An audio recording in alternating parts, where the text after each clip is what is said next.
In liberal democracies, we're expecting more of corporate leaders than we are of elected leaders, which is quite an interesting thing when you think about it.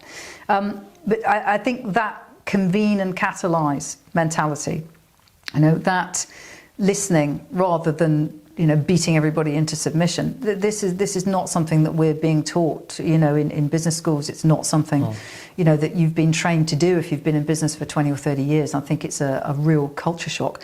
But culture is incredibly important, and culture comes from the top. So we're expecting a lot from our leaders, but I think it could be, for those who really get this, it could be an absolute golden age to change our workplaces, our attitudes, and the purpose, the meaning, and the joy, that you can get out of work. A lot of the younger generations kind of look at work and think, well, it's just awful, isn't it? There can be joy.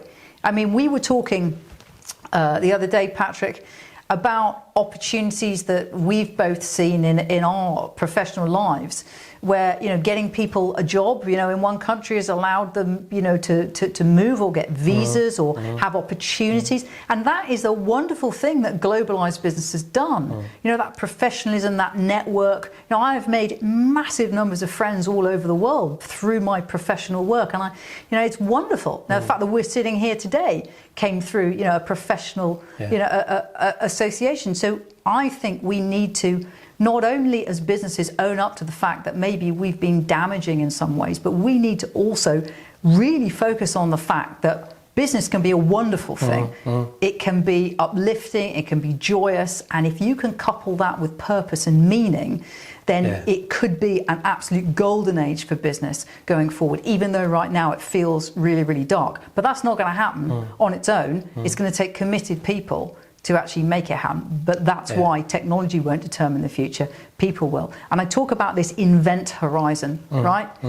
I call it the invent horizon because, as you probably, you may not know, once you approach a black hole, as you fall into it, you're supposed to be able to see the future, which is a nice idea. But also, once you hit that event horizon, nothing's going to stop you being sucked in. And I think that's where business is right now. We're in a bit of a on the invent horizon. We are either going to reinvent business now, or we're going to get sucked into oblivion.